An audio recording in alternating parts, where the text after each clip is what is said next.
एक बात है हमारे यहाँ कि संत किसी भेष भूषा के जागीर नहीं है। संत की कोई वेशभूषा हमारे यहाँ लिखा ही नहीं है। फिर भी एक परंपरा है, हम लोग गुरु परंपरा है, वो एक अलग बात है। ये वेश हमारा गुरु है। क्यों गुरु है? इस वेश को पहनकर हम किसी पर क्रोध करेंगे तो तुरंत आप कहेंगे महाराज जी आपको गाली अच्छी नहीं लगती। तो ये किसने सिखाया हमको?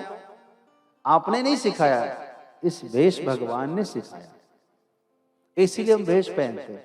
इस वेश को पहनकर हम शराब की दुकान पर खड़े नहीं रह सकते, क्योंकि तुरंत कोई कहेगा महाराज यहां कहां खड़े हैं, ये आपके लिए जगह नहीं है। इस वेश को पहनकर हम किसी कोठे पर नहीं जा सकते। इस वेश को पहनकर हम मांसाहारी की जगह पर नहीं जा सकते। तो हमको कौन बचाता है? वेश भगवान। इसीलिए हम पहनते हैं। बाकी संतों की कोई वेशभूषा नहीं है। आपके वेश में भी संत हो सकते हैं। एक बात बताऊं, उघरही अंत न होई निबाहु, काल नेमी जिमि रावण राहु। काल नेमी जिमि रावण राहु, काल नेमी जिमि रावण राहु। सुंदर भेष बनाने से कुछ नहीं होगा भाई। क्यों? दो व्यक्ति का नाम याद है कि नहीं? एक काल नेमी और दूसरे में रावण और राहु। ये तीन नाम लिया हुआ। इन तीनों व्यक्ति ने भेष बढ़िया बनाया था। आपको तो पता है कि काल नेमी ने हनुमान जी को रोकने के लिए संत का वेश बनाया। क्या सुंदर कीर्तन कर रहे थे हनुमान जी जैसे व्यक्ति भी फंस गए चक्कर में। आए, आओ आओ आओ, रोक लिया।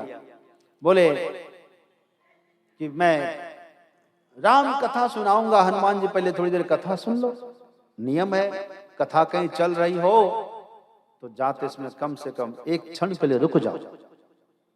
10 मिनट, 5 मिनट, 1 मिनट, जितना समय हो उतना सुन के फिर निकल लो। ये नियम है, मर्यादा है। जैसे आप जा रहे हैं, रास्ते में कोई मंदिर मिले तो क्या करना चाहिए? सिर झुकाकर वंदन करते हुए जाना चाहिए। ये नियम है। कथा मिल जाए तो उतर कर 2 मिनट, 1 घड़ी, आधी घड़ी, आधी में पुनियाद जितना बन पाए उतना ही कर लो। हनुमान जी रुक गए। बोले पहले स्नान करके आओ। हनुमान जी गए, स्नान करके वहां मकड़ी ने बता दिया कि ये कोई साधु नहीं है, ये तो कपटी है, जल्दी से निकल लो नहीं तो आपका सारा समय बर्बाद कर देंगे ये। हनुमान जी गए, आए, बोले कि कथा सुनाओ? बोले हाँ सुनाइए। तो सुना लगा कि राम कथा कहने जा रहे हैं, लेकिन उसको पता ही नहीं था कि राम कथा कैसे कही जाती है। कभी किया हो तब ना, कभी सुना हो तब ना। कहने लगा कि होत रावण राम का युद्ध चल रहा है। हम लोग क्या बोलते हैं? राम रावण का युद्ध चल रहा है। उसने क्या बोला? रावण राम का युद्ध चल रहा है, लेकिन चिंता ना करो, विजय श्री राम जी की होगी। हनुमान जी समझ गए कि भाई ये असली नहीं है, ये फसली है। तुरंत हनुमान जी ने उसको उठाकर पटका। आप सब जानते हैं, वेश कैसा भी हो, पर जिसका ऊंचा ख्याल है, पर वेश कैसा भी हो, पर जिसका ऊंचा ख्याल है, दीन बाहर से दिखे भीतर से माला माल है। दीन बाहर से दिखे भीतर से माला माल है। कोई कहे भिक्षु है, कोई कहे कंगाल है, पर गूदड़ी पहने हुए वह व्यक्ति गूदड़ी का लाल है। ये है संत। कालने में रावण ने किशोरी जी को छलने के लिए यही बस संत का ही वेश बनाकर छल लिया, रावण मारा गया। राहु ने तो देवता का ही वेश बना लिया। राहु था देवता का वेश बनाकर देवता की पंक्ति में बैठ गया।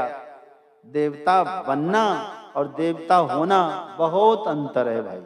संत बनना और संत होने में बहुत अंतर है। संत बनने में रावण को 2 मिनट लगा होगा, कालनेमी को 2 मिनट लगा होगा, लेकिन संत बनने में जीवन निकल जाएगा।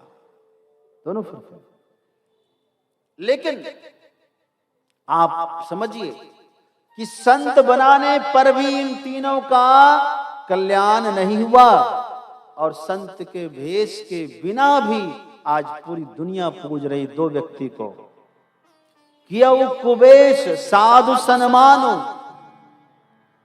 कुबेश होने पर भी साधु की तरह पूजे जाते हैं।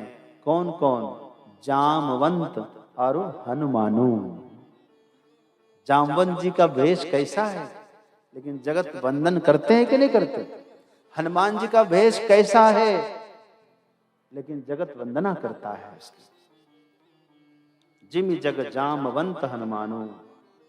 इसलिए हमारे यहाँ संतों को भेष से नहीं परखा जा सकता। इसलिए कई बार संतों को जरूर आप देखिए, परखिए। भगवान की कृपा होगी तो कुछ समझ में आएगा।